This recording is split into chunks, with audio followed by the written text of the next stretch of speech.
Today is World Wildlife Day 2025, and also the nicest ever day we've had in Britain apparently. But today is all about celebrating and raising awareness about the huge variety of life that live on our planet.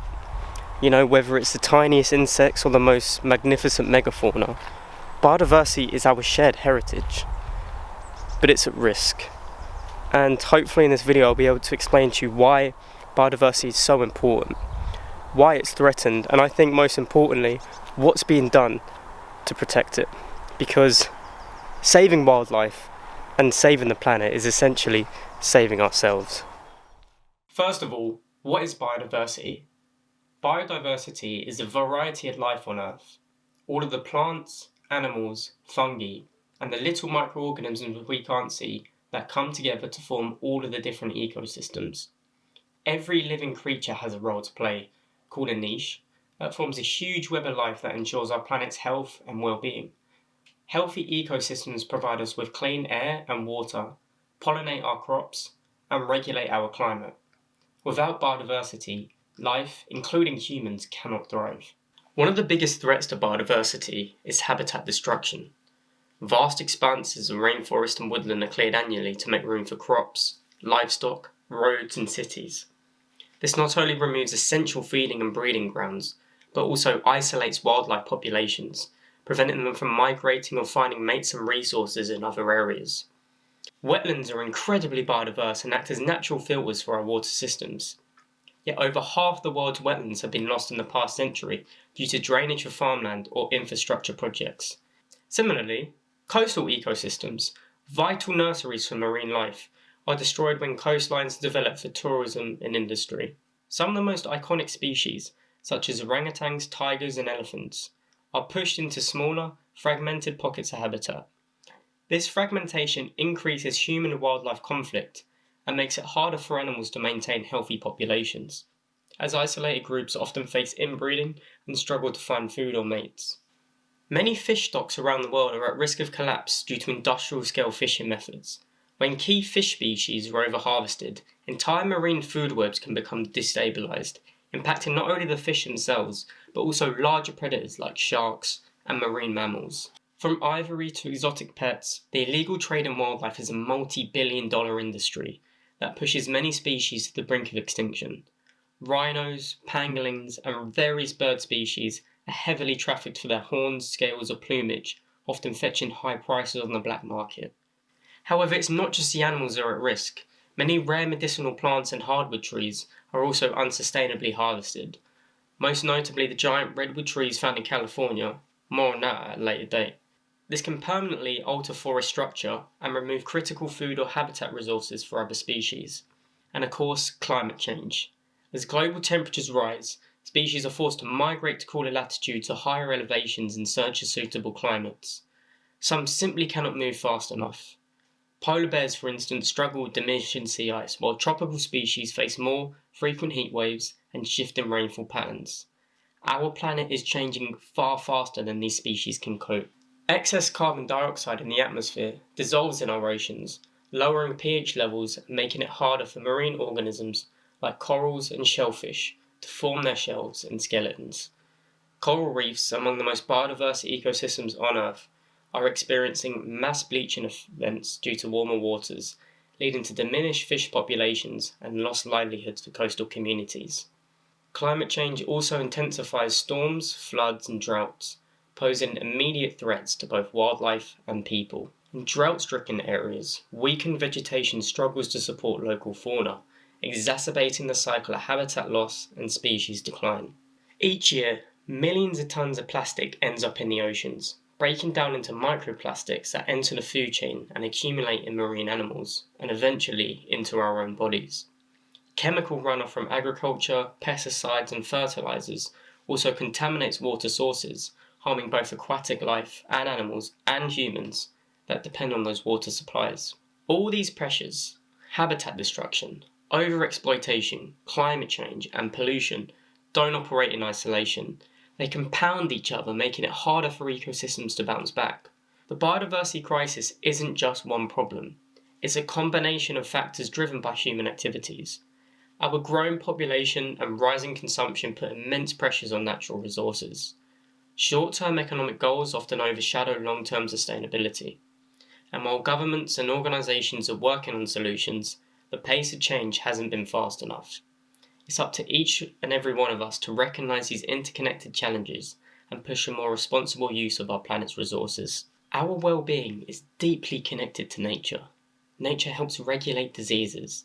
In healthy ecosystems, a variety of predators, competitors and parasites keep disease-carrying organisms like mice or mosquitoes in balance. Our food supply depends on pollinators like bees and butterflies, as well as healthy soils and stable climate conditions. If pollinator species decline, we lose vital crops, fruits, nuts and vegetables that are key to our nutrition. In many parts of the world, overfishing and degraded coral reefs affect the availability of fish, a primary protein source for millions of people. Without intact ecosystems, feeding the global population becomes increasingly difficult, leading to malnutrition, economic hardship, and social instability. Forests and wetlands act as natural water filters and help maintain steady water supplies. The Amazon rainforest, often called the lungs of the earth, influences rainfall not only in South America, but potentially across the globe through atmospheric circulation. When these ecosystems degrade, water quality suffers, and we see increases in droughts or flooding events, both of which can devastate agriculture and local communities. Likewise, loss of forest means less carbon capture and dirtier air, a direct hit on respiratory health. Beyond physical health, nature provides cultural, recreational and spiritual benefits. Many indigenous and local communities have strong cultural ties to different plant and animal species, which form the basis of traditional knowledge and practices. Spending time in natural settings is often proved to reduce stress, anxiety, and even symptoms of depression. The Japanese concept of forest bathing, Shinrin-yoku, highlights the therapeutic effects of immersing oneself in green spaces.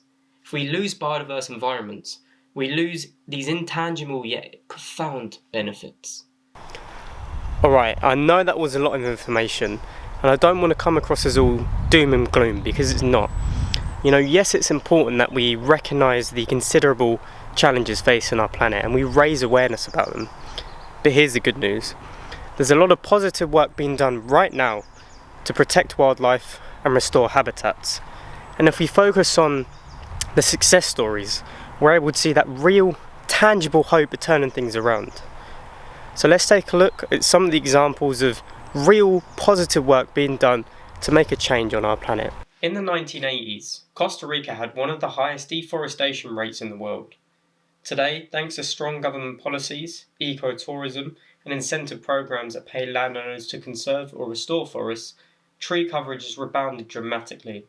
This has revitalised local wildlife populations, boosted sustainable tourism, and provided new livelihoods for local communities. Hunted to near extinction by the mid-20th century, humpback whale populations have made remarkable recoveries due to global whaling bans and protective regulations.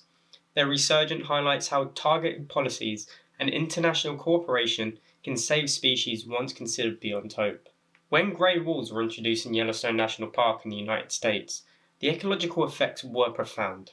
By preying on deer and elk, wolves changed their grazing patterns, allowing trees and riverbanks to recover. This led to the return of the beavers, which helped create wetland habitats beneficial for fish, birds and other species, showcasing the power of a keystone predator and the success of rewilding.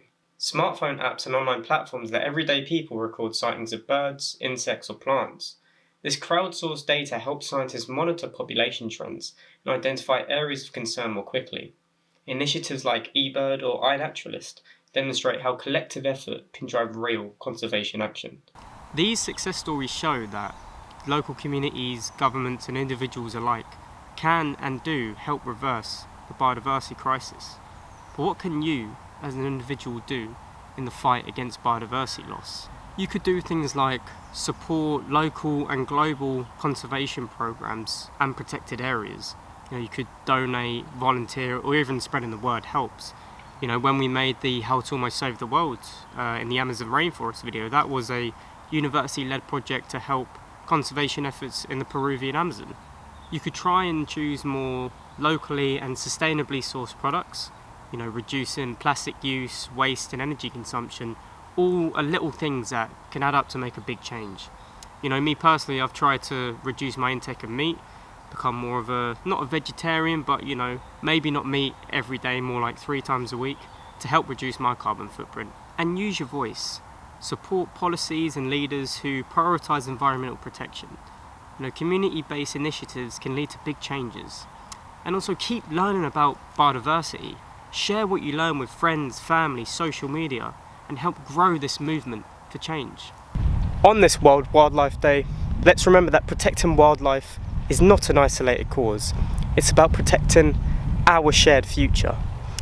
Every species lost is a thread removed from the tapestry of life that sustains us all. But with collective awareness and action, we can help build a more stronger, more vibrant future for every creature on our planet, including ourselves.